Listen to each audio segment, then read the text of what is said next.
सोचिए, मध्य प्रदेश का सिंगरौली और वहाँ है अडानी का विशाल पावर प्लांट, एक बहुत बड़ा इंडस्ट्रियल एरिया जो अचानक एक ही सुबह में जैसे कोई जंग का मैदान बन गया। तो चलिए समझते हैं कि आखिर हुआ क्या था वहाँ। तारीख थी शनिवार 14 मार्च 2026।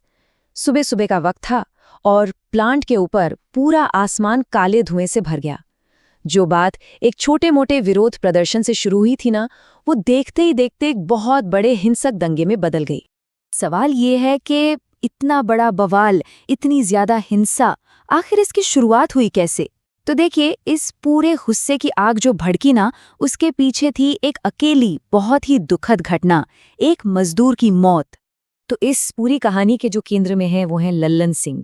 वो झारखंड के गढ़वा जिले से थे और काफी लंबे समय से इसी प्लांट में मजदूरी कर रहे थे। हुआ ये कि शुक्रवार की देर रात उनकी मौत हो गई और बस यही एक खबर इस पूरे हंगामे की असली वजह बन गई। और यहीं से ना पूरा मामला एकदम उलझ गया।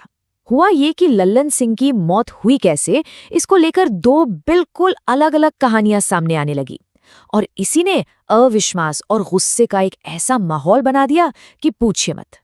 तो देखिए, एक तरफ थी कंपनी की मैनेजमेंट और प्रशासन, जिनका ऑफिशियल बयान था कि लल्लन सिंह की मौत उनके अपने घर पर हार्ट अटैक से हुई। लेकिन दूसरी तरफ थे बाकी मजदूर और उनके बीच ये बात जंगल की आग की तरह फैल गई कि मौत हार्ट अटैक से नहीं, बल्कि प्लांट के अंदर काम करते हुए ऊंचाई से गिरने की वजह से हुई है। अब मजदूरों का गुस्सा भड़कने के पीछे सबसे बड़ा कारण जानते क्या था? यही आरोप। उन्हें ये लगने लगा कि कंपनी मौत की असली वजह को छिपा रही है, शायद शव को भी छिपाने की कोशिश कर रही है। और बस इसी एक शक ने, कहना चाहिए, आग में घी डालने का काम कर दिया। और फिर क्या था? ये जो शक था, ये जो गुस्सा था, ये सिर्फ एक प्रोटेस्ट तक रुका नहीं। बहुत ही जल्दी ये पूरे प्लांट के कैंपस में एक भयानक हिंसक दंगे में बदल गया। और जो हिंसा हुई ना, उसका लेवल देखकर सब चौंक गए। 12 से भी ज्यादा गाड़ियां, सोचिए 1 दर्जन से ज्यादा गाड़ियां भीड़ के गुस्से का शिकार बनी। और इसमें पुलिस की गाड़ियां भी शामिल थीं। किसी को तोड़ा गया, किसी को पलट दिया गया और कई गाड़ियों को तो सीधे आग ही लगा दी गई।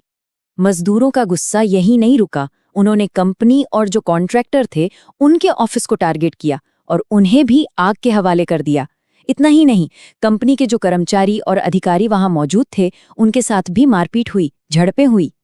लेकिन देखिए, एक बात समझनी बहुत जरूरी है। ये जो इतना गुस्सा था ना, ये सिर्फ लल्लन सिंह की मौत की वजह से नहीं था। नहीं, इसके पीछे एक बहुत पुरानी और गहरी वजह थी। मजदूर काफी टाइम से ये आरोप लगा रहे थे कि प्लांट में सेफ्टी रूल्स को बिल्कुल ही इग्नोर किया जा रहा है और इसी वजह से छोटी मोटी दुर्घटनाएं तो जैसे आम बात हो गई थीं। तो असल में ये जो आग भड़की ना, ये काफी समय से अंदर ही अंदर सुलग रहे एक गुस्से का नतीजा थी। तो हिंसा की जो ये पहली लहर थी, उसे एडमिनिस्ट्रेशन ने किसी तरह कंट्रोल तो कर लिया, लेकिन प्लांट के अंदर और बाहर का जो माहौल था ना, वो अभी भी बहुत ज्यादा टेंशन वाला बना हुआ था। तो चलिए देखते हैं कि इसके बाद क्या हुआ। अब हालात कितने गंभीर थे, इसका अंदाजा इसी बात से लगाइए कि बहुत भारी संख्या में सिक्योरिटी फोर्स को तैनात करना पड़ा। 200 से भी ज्यादा पुलिस वाले और एडमिनिस्ट्रेटिव ऑफिसर्स मौके पर मौजूद थे। इस तैनाती ने तो पूरे पावर प्लांट को जैसे किले या फिर छावनी में ही बदल दिया था। और इस पूरी हिंसा और टेंशन का सीधा असर किस पर पड़ा? जाहिर है, वहां काम करने वाले मजदूरों पर। अपनी और अपने परिवार की सेफ्टी को लेकर वो इतने डर गए कि हजारों की संख्या में मजदूरों ने अपना सामान पैक किया और प्लांट छोड़कर चले गए। अच्छा, इस पूरे हंगामे के बाद जो डिस्ट्रिक्ट एडमिनिस्ट्रेशन है वो सामने आया और उन्होंने मजदूरों को भरोसा दिलाया है।